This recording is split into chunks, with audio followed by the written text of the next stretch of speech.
আসসালামু আলাইকুম। শুরু করছি নগদ জনপদে খবর। আমি রিদিতা রেজা।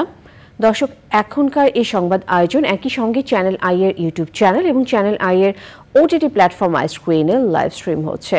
কয়েকদিনের টানা ভারী বৃষ্টি ও ভারত থেকে নেমে আসা ঢলে দেশের বিভিন্ন জেলা প্লাবিত হয়েছে। বন্যা পরিস্থিতির অবনতি হয়েছে ফেনী, নোয়াখালী, কুমিল্লা, মৌলভীবাজার, হবিগঞ্জ, ব্রাহ্মণবাড়িয়া, খাগড়াছড়ি ও রাঙামাটি জেলায় পানিবন্দী হয়ে পড়েছেন লাখ লাখ মানুষ।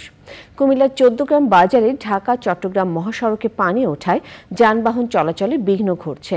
চট্টগ্রামের সাথে সারা দেশে ট্রেন চলাচল বন্ধ হয়ে গেছে।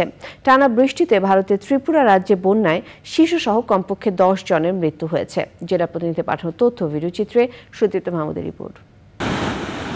ত্রিপুরায় ডুম্বুর জলাধারে পানি বিপদসীমার কাছাকাছি চলে আসায় কর্তৃপক্ষ সেখানে বাঁধের স্লুইস গেট খুলে দিয়েছে। 31 বছর পর বাঁধ খুলে দেওয়ায় পানির ঢল বাংলাদেশে প্রবেশ করে বিস্তীর্ণ এলাকা প্লাবিত হয়েছে। বন্যায় ত্রিপুরায় 34,000-এরও বেশি মানুষ ত্রাণকেন্দ্রে আশ্রয় নিয়েছেন। ত্রিপুরার বাংলাদেশ ঘেঁষা খোয়াই জেলায় সর্বোচ্চ লাল সতর্কতা জারি করা হয়েছে। টানা বৃষ্টি ও উজানের ঢলে সীমান্তবর্তী নদীবেষ্টিত মৌলভীবাজার জেলার 5টি নদ নদীর পানি বিপদসীমার ওপর দিয়ে প্রবাহিত হচ্ছে।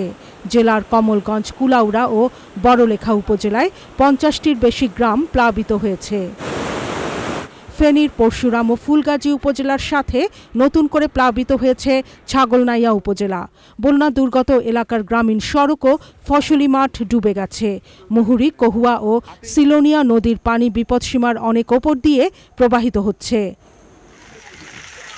নোয়াখালীতে বন্যা নিয়ন্ত্রণ বাঁধের ভাঙনের স্থান দিয়ে পানি প্রবেশ করে ডুবছে জনপদ। পানিবন্দী হয়ে রয়েছে প্রায় 20 লাখ মানুষ।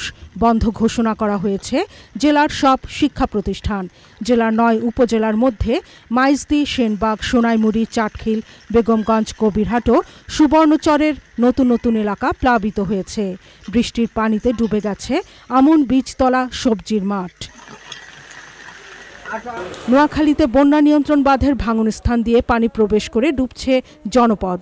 জেলার 9 উপজেলার মধ্যে মাইজদি, সেনবাগ, সোনাইমুড়ি, চাটখিল, বেগমগঞ্জ, কবিরহাট ও সুবর্ণচরের নতুন নতুন এলাকা প্লাবিত হয়েছে। এখন বন্যাটাকে হানি কুমিল্লায় গোমতী নদীর পানি বিপদসীমার 70 সেন্টিমিটার ওপর দিয়ে প্রবাহিত হচ্ছে। চট্টগ্রাম মহানগর ফটিকছড়ি, মিরসরাই, হাটহাজারী ও সাতকানিয়ার নিম্নাঞ্চল প্লাবিত হয়েছে। ডুবে গেছে দোকানপাট ও ঘরবাড়ি। 24 ঘন্টার ব্যবধানে আবারও খাগড়াছড়িতে বন্যা দেখা দিয়েছে। পৌর এলাকা সহ জেলা সদরের বিস্তীর্ণ এলাকা প্লাবিত হয়েছে।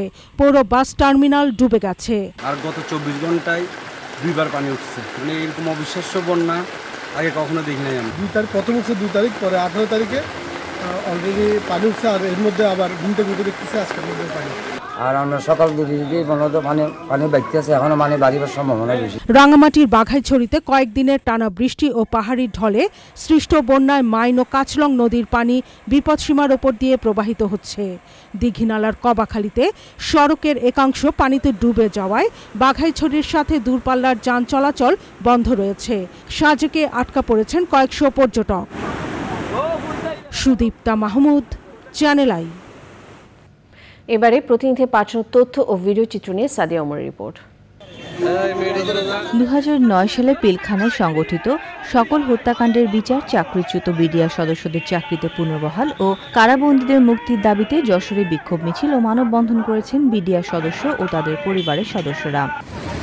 ফেনীতে বন্যা কবলিত এলাকায় শুকনো খাবার বিতরণ ও বন্যা কবলিতদের উদ্ধার করে নিরাপদ জায়গায় পৌঁছে দিয়েছেন ঢাকা মহানগর বিএনপির আহ্বায়ক রফিকুল আলম মজনু সহ দলের নেতাকর্মীরা।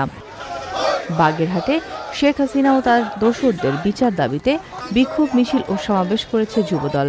বক্তৃতা করেন জেলা যুবদলের সাবেক সাধারণ সম্পাদক সুজাউদ্দিন মোল্লা সুজন, যুবদল নেতা অ্যাডভোকেট ইমরান হোসাইন এবং অন্যরা।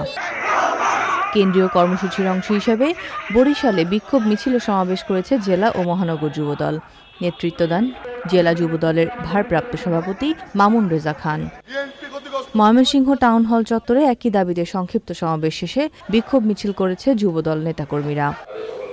নোয়াখালীতে জেলা প্রশাসন ও জেলা সমাজসেবা কার্যালয়ের আয়োজনে বৈষম্য বিরোধী আন্দোলনে আহতদের বিশেষ অনুদানের অর্থ বিতরণ করেছে জাতীয় সমাজ কল্যাণ পরিষদ। শেরপুরে ১৫০ শয্যা বিশিষ্ট জেলা সদর হাসপাতালে চিকিৎসা সেবার মান উন্নয়ন ও স্বাস্থ্যসেবা নিশ্চিত করতে স্বাস্থ্য বিভাগের কর্মকর্তাদের সাথে মতবিনিময় সভা করেছেন বৈষম্য বিরোধী ছাত্র আন্দোলনের শিক্ষার্থীরা।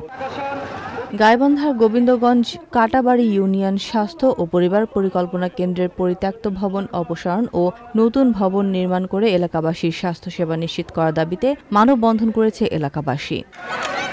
নওগাঁয় কলেজের অধ্যক্ষ নিয়োগ বাণিজ্য দুর্নীতি ও অনিয়মের অভিযোগ এনে আস্তান মোল্লার কলেজের অধ্যক্ষ মাহবুবুল ইসলামের পদত্যাগ দাবিতে বিক্ষোভ করেছে শিক্ষার্থীরা। অনিয়ম ও দুর্নীতির সাথে সম্পৃক্ত হওয়ায় জামালপুর সদরের কেন্দুয়ায় বাংলাদেশ উচ্চ বিদ্যালয়ের প্রধান শিক্ষক রজব আলীকে অপসারণের দাবিতে বিক্ষোভ মিছিল করেছে সাবেক এবং বর্তমান শিক্ষার্থীরা।